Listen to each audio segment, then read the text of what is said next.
every post on Instagram is nothing.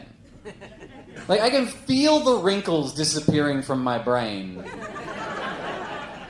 I got served an account on my feed recently where what it is this lady, she's up in Ontario in the woods, and she's gay, and she's chopping wood. And that's the whole... yeah, all right. Very popular in Oregon. Just pushed so many of your buttons there. Woods? Gay?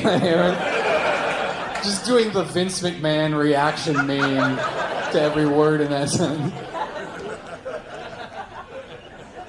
But that's every video. Every video is just this lady, very pleasant looking lady. She just is in the woods. She takes a log, she sets it up, and she goes, okie dokie. And then and then she goes, that'll do. And that's the whole video. And I looked at her profile, and she had 1.8 million followers. So now I'm like, what the fuck is this? Is this a sex thing? It's a sex thing, right? So I looked at some of her replies, and as it turns out, it's not a sex thing. Dudes are down bad in the lesbian lumberjacks comment section.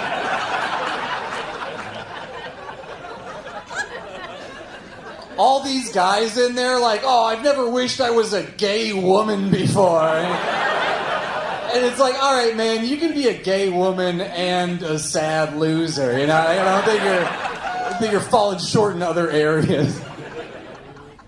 And some of it was even darker than that. Like, I saw one guy, he's like, man, I wish I was that wood. Which, like, I'm confident I've never been that kind of horny before. Sorry, sex isn't gonna do it. I crave annihilation. Yeah? Gotta get split in half hot dog wise by a sinewy Canadian lady. It's the only way I can come.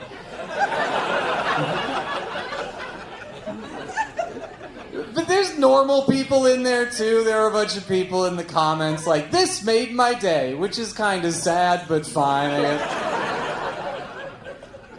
And, like, I get it. I understand the appeal of these videos because they're very nice. You know, she's very pretty. She seems really sweet. And then, like, just the aesthetic is nice. And when she chops the wood, it's very nice. Like, boom, it feels good in your brain, you know?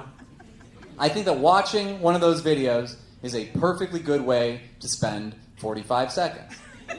The problem with Instagram, though, is that no one in the history of Instagram has been on Instagram for 45 seconds and then been like, well, that's enough Instagram, and gotten back to their life.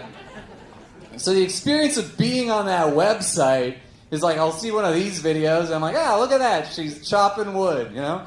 And then I'll get another video from this British parkour guy that I follow. Which, those are great. It's just 8 seconds. He jumps off a building, and then his buddies go, oh, bruv! You know?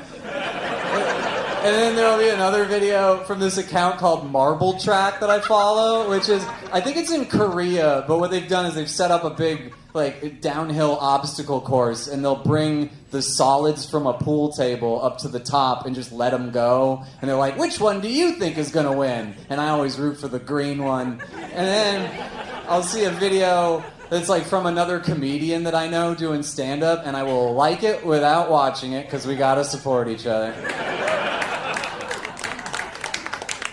And then I'll get a video from this account I follow called Florida Foundry, which what they're doing down there is they're superheating copper into a red-hot ball and then placing the hot copper on various items so you can see what it does. These guys nodding vigorously.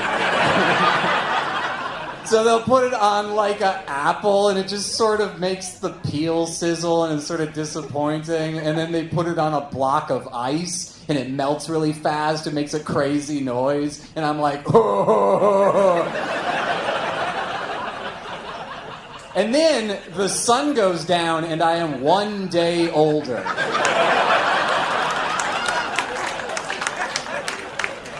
I can't tell if it's helping. Huh?